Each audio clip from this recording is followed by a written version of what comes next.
తాకట్టులో ఉన్న బంగారాన్ని విడిపించి ఆ రోజు ఆన్లైన్ రేటుకే మేము కొంటాం. Sharma gold company. నమస్తే, వెల్కమ్ టు సుమన్ టీవీ. 2025 నూతన సంవత్సరంలో ద్వాదశ రాశుల వారికి ఏ విధంగా ఉండబోతోంది?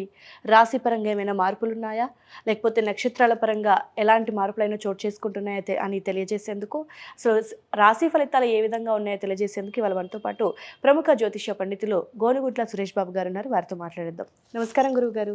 నమస్కారం అండి. గురువుగారు, 2025లో తులారాశి వారికి ఏ విధంగా ఉంది అంటారు? అంటే వారికి నక్షత్ర పరంగా కానివ్వండి, లేదంటే గ్రహాల మార్పు చాలా జరిగాయి. ఈ ఏడాది అయితే 4 గ్రహాల మార్పు జరుగుతున్నాయి అంటున్నారు కాబట్టి, సో తులారాశి వారికి ఏ విధంగా ఉండబోతుంది అంటారు? విద్యాపరంగా కానివ్వండి, అభివృద్ధి, లేదంటే మిగతా సమస్యలు కానివ్వండి, ఏ విధంగా ఉంటాయి అసలు ఓవరాల్గా? యాక్చువల్గా రాశి ఫలాలు తెలుసుకోవటం శుభ సూచకం అండి. మన ఇద్దరం మాట్లాడుకుంటుంటే నేచర్ కూడా ఉంటుందండి. ఓకే, అదండి. ఎందుకంటే సూక్ష్మ రూపంలో ఉన్న ప్రతి జీవికి కూడా గ్రహాల యొక్క ఇంపాక్ట్ ఉంటుందండి. సాక్షాత్తు శివుడికి కూడా గ్రహాల యొక్క బాధ ఉంటుందండి. అందుకనే శివుడు ఉండటం వల్లనే శివుడు వెళ్ళిపోయేసి చెట్టు త్వరలో దాక్కున్నా అని చెప్పేసి మనకు పాపులర్గా చాలామంది చెప్పుకుంటూ ఉంటారు అనమాట. అందుకని చెప్పేసి గ్రహాల బాధ దేవతల దగ్గర నుంచి సూక్ష్మ అన్ని జీవులకి, చెట్లకి, పుట్లకి అందరికీ ఉంటుంది. ఇప్పుడు మన ఇద్దరం రాశి ఫలాలు చెప్పుకోండి అంటే మీరు ధన్యులు, నేను ధన్యుని, వినేవాళ్ళు కూడా ధన్యులు, చూసేవాళ్ళు కూడా ధన్యులండి. ప్రకృతి కూడా ఉంటుందండి.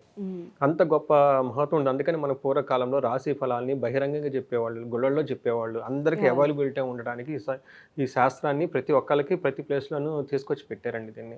అయితే మీరు అడిగినట్టు విధంగా 2025లో ఉన్న విశిష్టత ఏంటంటే 4 గ్రహాలు చేంజ్ అవుతున్నాయండి. సో మనకి శని 2.5 సంవత్సరానికి, రాహుకేతులు సంవత్సరానికి, తర్వాత గురువు వచ్చేటప్పటికి సంవత్సరానికి మారుతూ ఉంటారు. ఈసారి 2025కి 4 గ్రహాలు మారిపోతున్నాయి అండి. అందుకని ప్రతి ఒక్కళ్ళ లైఫ్లో చాలా డ్రామాటిక్ చేంజెస్ అయితే, చాలా డైనమిక్గా లాట్ ఆఫ్ చేంజెస్ అయితే అందులో ఉంటాయండి, మనం గమనించాలి. అయితే మీరు అడిగిన విధంగా శని 2.5 సంవత్సరాలకు మారటంతో అయితే ఈసారి మార్చిలో మారటం వల్ల చాలా రాసులకి శని పీడల నుంచి విముక్తి రాబోతూ ఉన్నాయండి. అదేవిధంగా కొన్ని రాసులకి శని బాధలు కూడా పట్టుకోబోతూ ఉన్నాయండి. అది మనం అప్రాపరేట్గా ప్రతి రాశిలో దాన్ని కూడా మెన్షన్ చేస్తూ ముందుకెళ్దామండి.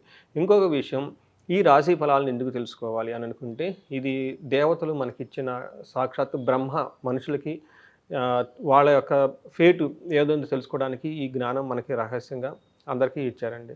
అయితే ఎందుకు తెలుసుకోవాలంటే, మనిషి సాధించడానికి పురుషార్థాలు అంటారు. ధర్మము, అర్థము, కామము, మోక్షము. ఈ 4 మనిషి బిగినింగ్ నుంచి లాస్ట్ వరకు తను చేయాలనుకున్న పనులు ఈ 4కి సంబంధించే ఉంటాయి. అయితే అవి సాధించడం అంత ఈజీ ఏం కాదు. చాలా ప్రతికూల పరిస్థితులు ఉంటాయి, ఎన్నో ఒడిదుడుకులు ఉంటాయి, అబ్స్ట్రక్షన్స్, ప్రాబ్లమ్స్ ఉంటాయి. కాబట్టి వాటిని సాధించే క్రమంలో ఇవి ఎలాంటివి వస్తాయి, తర్వాత వస్తే ఏం చేయాలి పరిహారాలు అని చెప్పేసి మనకి ఈ శాస్త్రంలో చాలా స్పష్టంగా, క్లీన్గా, మోస్ట్ ఆథెంటిక్గా చెప్పబడి ఉందండి. మహర్షులు చెప్పారు. అది కూడా మనం శాస్త్రానుగుణంగా మనం ఇప్పుడు చర్చించుకుందామండి. తులారాశి కనుక చూసుకుంటే మీరు చెప్పినట్లుగా ఈ 2025లో 4 గ్రహాలు చేంజ్గా ఉన్నాయండి. ఇది చాలా రేరుగా వస్తుంది. హార్డ్లీ నేను అనుకోవటం అయితే ఈ 4 గ్రహాలు 5 ఇయర్స్కి ఒకసారి, 6 ఇయర్స్కి ఒకసారి మారితే ఇప్పుడు మారవండి అట్లా. అయితే అది కూడాను చాలా తక్కువ టైంలో 45 డేస్ మధ్యలోనే ఇవన్నీ మారిపోతూ ఉన్నాయండి. సో వీటి ప్రకారం కనుక మనం చూసుకుంటే శనిలో మార్పు ఉండటం వల్ల కొన్ని రాసులకి శని బాధలు పోయే అవకాశం ఉంది. కొన్ని రాసులకు శని పట్టుకునే అవకాశం కూడా ఉందండి. అలానే గురువు కొన్నిటికి చాలామంది యోగ్యతనిస్తూ ఉంటారు. రాహుకేతులు కూడాను కొంతమందికి ఇబ్బందికరంగా, కొంతమందికి ఎంతో చక్కగా మంచి అనుకూలంగా ఉండే అవకాశం ఎక్కువగా ఉంది. అదేంటో మనం చూద్దాం.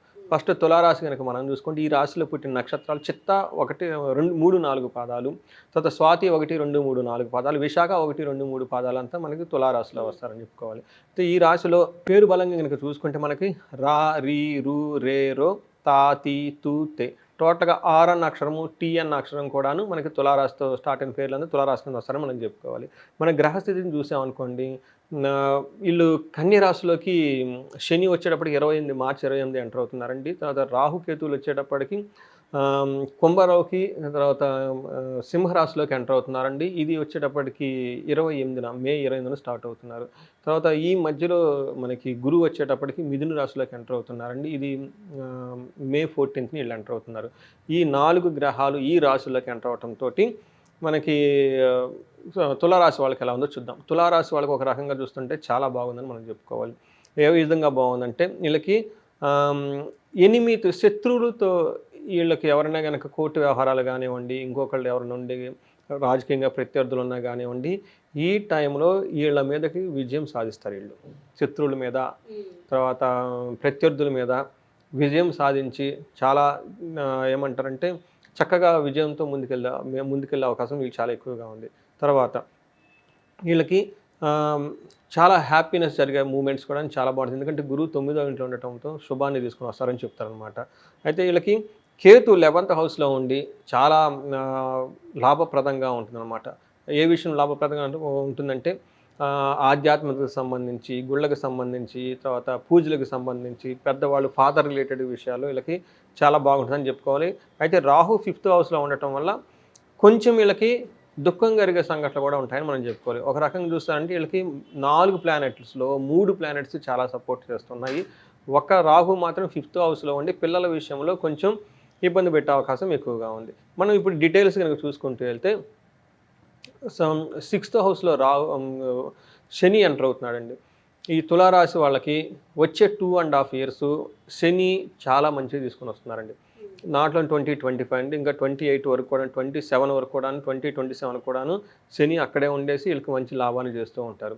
ఏ విధంగా లాభం అంటే ధన వృద్ధి, ధాన్య వృద్ధి బాగా ఉంటుంది. బంధువులతోటి సంతోషింపే విధంగా ఉండే అవకాశం ఎక్కువగా ఉంటుంది అనమాట. అంతేకాకుండా స్త్రీ సౌఖ్యం, గృహ నిర్మాణం, ఎవరైనా కనుక ఇల్లు కట్టుకోవాలన్నా కానీ ఇది బెస్ట్ టైం అని చెప్పుకోవాలి. అంతేకాకుండా వీళ్ళకి ఇంట్లో కానివ్వండి, బయట కానివ్వండి, ఆఫీసులో కొలీగ్స్ కానీ, ఇంట్లో లేదంటే భార్య కానివ్వండి, తల్లి కానివ్వండి, స్త్రీల విషయంలో చాలా చక్కటి సపోర్ట్ వస్తుంది వాళ్ళకి. వాళ్ళ సపోర్ట్తో ఇంకా చాలా మంచిగా అన్ని పనులు చేసుకుంటూ వెళ్తూ ఉంటారు. అయితే వీళ్ళకి గురువు మనం అనుకున్నట్లు వీళ్ళకి 8th హౌస్లోంచి 9th హౌస్లోకి మూవ్ అవుతున్నారండి.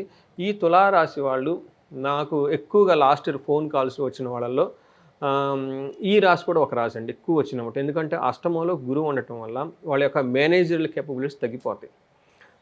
అంతేకాకుండా వీళ్ళకి పై అఫీషియల్స్ నుంచి చాలా ప్రెషర్ ఉంటుందన్నమాట. అందుకని నాకు ఒక 4-5 చాలా సీనియర్ మేనేజర్లకు ఫోన్ చేశారనమాట.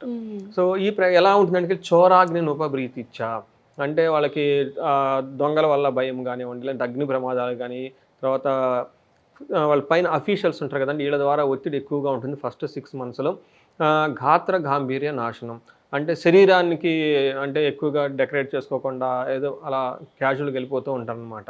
అందుకని కోపంగా మాట్లాడటం, కటువుగా మాట్లాడటం ఇవన్నీ జరుగుతూ ఉంటాయి. ఇవన్నీ ఆల్రెడీ లాస్ట్ 6 months నుంచి ఫేస్ చేస్తూ ఉంటారు. ఇంకో 6 months కూడా వీళ్ళు అదే విధంగా కంటిన్యూ ఉంటున్నారు. అయితే వీళ్ళకి గేమ్ చేంజింగ్ ఎప్పటి నుంచి స్టార్ట్ అవుతుందంటే May 14th నుంచి గురువు వీళ్ళకి 9th హౌస్లో వెళ్తున్నారండి. గురువు 9th హౌస్లో వెళ్ళటంతో దీన్ని యాక్చువల్గా భాగ్య యోగం కూడా అని అంటారు అనమాట. 9th హౌస్లో ఎవరికైనా జాతకంలో గురువు ఉంటే వాళ్ళకి భాగ్య యోగం కూడా అంటారన్నమాట. వాళ్ళకి భాగ్య యోగం అంటే ఏముంటుందంటే ధనలాభం ఉంటుంది. తన పెద్దవాళ్ళు పెట్టిన పెద్దల మాట వింటూ వాళ్ళ సూచించిన జాడలో వెళ్తూ వాళ్ళ ఇంటికి సంబంధించిన ఆచారాల వ్యవహారాన్ని ఫాలో అవుతూ చాలా చక్కగా భక్తిగా ఉంటారనమాట. అంతేకాకుండా గృహలాభం చూపిస్తుంది.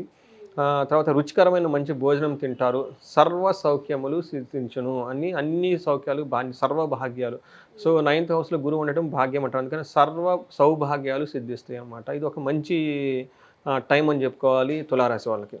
అయితే రాహు తర్వాత 5th హౌస్ 6th హౌస్లో ఉండటం వల్ల వీళ్ళకి రాహు వచ్చేటప్పుడు 6th హౌస్లో ఉండి ఇది కూడా చాలా మంచి పొజిషన్ అని చెప్పుకోవాలి. ఏ విధంగా బాగుంటుందంటే తర్వాత దైవ భక్తి ఎక్కువగా ఉంటుంది. రిపునాశనం, సదాశుభం, వీళ్ళతో ఎవరన్నా గొడవలు ఎవరైనా పెట్టుకుంటే కానీ వాళ్ళ మీద వీళ్ళదే పై చేసి ఎప్పుడు శుభంగా ఉంటుంది. రాహు వీళ్ళకి 6వ స్థానంలో ఉండటంగా ధైర్యంతో కూడిన బుద్ధి ఉంటుంది. మంచి బోల్డ్గా ఉంటారు. బాడీ లాంగ్వేజ్ మారిపోతుంది. శుభంగా ఉంటారు. శత్రువుల కారణంగా గోలాభము, భూలాభము, ధనలాభం ఇవన్నీ వచ్చేస్తున్నాయి. ఒక రకంగా రాహు వీళ్ళకి చాలా బాగుంది, మంచి చేస్తుంది అనమాట. అంటే టోటల్గా తులారాశి వాళ్ళకే బాగుందండి.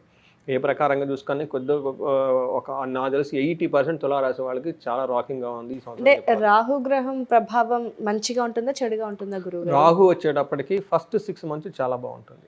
తర్వాత వచ్చేటప్పటికి పుత్రుల విషయంలోనూ కొంచెం ఇబ్బంది పడే అవకాశం ఎక్కువగా ఉంది. తర్వాత టయానికి భోజనం చేయకపోవటం, తర్వాత ఇలాంటి చిన్న అయ్యే ఉంటాయి కానీ బట్ ఓవరాల్గా రాహు 5th హౌస్లో బాగుంటుందండి. తర్వాత ఆర్థికంగా అంత అనుకూలంగా ఉండదు కానీ బట్ అంత ఇబ్బంది పడే అంత సిచ్యువేషన్స్ ఏమి ఉండదు. ప్రోగ్రెస్ అయితే అనుకూలంగా ఉండదు, అలానే ఇబ్బంది పెట్టే సిచ్యువేషన్ కూడా ఉండదు లాస్ట్ 6 months. కాకపోతే ఫస్ట్ 6 months ఈ gives everything, what ever you wish he will fill. Rahu is the giver of everything. So గురువు వచ్చేటప్పటికి ఫస్ట్ 6 months వీళ్ళు కొంచెం గురువు పెట్టే లాస్ట్ ఇయర్ నుంచి గురువు పెట్టే బాధలు చాలా ఉంటాయండి. అష్టమంలో గురువు చాలా పీడిస్తారు అనమాట. ఆ బాధల నుంచి విముక్తి వచ్చేస్తుంది. అలానే శని కూడాను బాగుంటుంది. అంటే వాళ్ళకి శని అనుకూలంగా వస్తున్నారు, గురువు అనుకూలంగా ఇస్తున్నారు, ఆల్రెడీ రాహు అనుకూలంగా ఉండటంతో తర్వాత రాహు మారినా కానీ లైట్గా ఇబ్బందులు ఉంటాయి, కానీ పెద్ద ఇబ్బంది అయితే ఏమీ ఉండవని చెప్పేసి మనం చెప్పుకోవాలి. ఓకే గురుగారు, మరి రాశిపరంగా చెప్పారు ఫలితాన్ని, సో నక్షత్రపరంగా ఏ విధంగా ఉంది అనుకోవచ్చు? కరెక్ట్ అండి. మనకి అంగగోచారం అనే కాన్సెప్ట్ ప్రకారం నక్షత్రాల ప్రకారం కూడా చెప్పుకోవచ్చు. ఉన్న గ్రహస్థితులు ఏ నక్షత్రాల్లో ఉంటే ఈ జన్మ నక్షత్రాలకు ఎలా ఉంటుందో కూడా తెలుసుకోవచ్చు. ఫస్ట్ చిత్తా నక్షత్రం వాళ్ళకి మనకు చూసుకుంటే వీళ్ళకి 3 విషయాల్లో సూపర్గా ఉంటుంది. ఏ విషయాలు అంటే హెల్త్ చాలా బాగుంటుంది, ధనం విషయంలో అద్భుతంగా ఉంటుంది, సౌఖ్యంగా సంపదలు వచ్చేస్తాయి. ఒక్క విషయం వీళ్ళకి బాగా బాధ పెట్టేది ఏంటంటే మరణ తుల్య సమస్య అని చెప్పేసి, ఏదో ఒక విషయంలో మనం ఉంటామో పోతామో, మనం చేసిన పనుల వల్ల ఉపయోగం ఉంటుందా లేదా, అసలు మనం బెనిఫిట్టా లేకుంటే అసలు వేస్టా అన్న యాంగిల్లో వాళ్ళ థాట్స్ ఎక్కువగా ఉండి ఇబ్బంది పడే సిచ్యువేషన్స్ చుట్టూ ఉంటాయి. కాబట్టి ఇది గమనించుకోవాలి. స్వాతి నక్షత్రం వాళ్ళకి 3 విషయాలు అద్భుతంగా 4 విషయాలు అద్భుతంగా ఉంటుంది. ఒకటి హెల్త్ విషయంలో సూపర్ అంటారు, ధన విషయంలో సూపర్ అంటారు, సౌఖ్యంగా ఉంటారు. వీళ్ళకి కూడా సంపద అష్టలక్ష్మి కృపా కటాక్షం వీళ్ళ మీద ఉందని మనం చెప్పుకోవాలి. అయితే వీళ్ళకి ఒకే ఒక విషయంలో ప్రాబ్లం ఉంటుంది.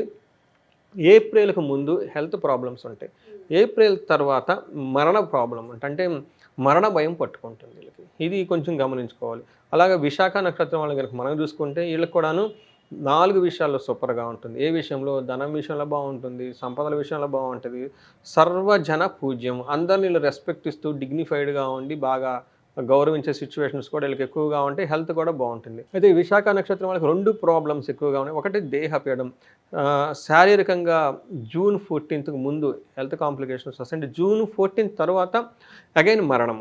అంటే మరణం అంటే వీళ్ళు వేరే విధంగా అనుకోకూడదండి. అంటే ఏమని చెప్తారంటే వీళ్ళు చేసే పని వల్ల రిజల్ట్ లేకుండా వీళ్ళకున్న యాంబిషన్స్ కానివ్వండి, ఇవన్నీ తెలవకుండానే ఏమవుతుందంటే అండి వాటి మీద ఉత్సాహాన్ని కోల్పోయే సిచ్యువేషన్స్ వచ్చేస్తాయి అన్నమాట. సో వాళ్ళ యొక్క మిషన్ ఇవన్నీ అంటారు కదండి, అవన్నీ వచ్చి దానికి కావాల్సిన లాట్ ఆఫ్ ఆటంకాలు వచ్చేసి అది పెట్టుకోవడం మానేస్తారనమాట. ఇలాంటి సిచ్యువేషన్స్ వచ్చేస్తుంది అనమాట. అందుకని చెప్పేసి వీళ్ళు ఈ విషయాల్లో కేర్ఫుల్గా ఉండాలండి.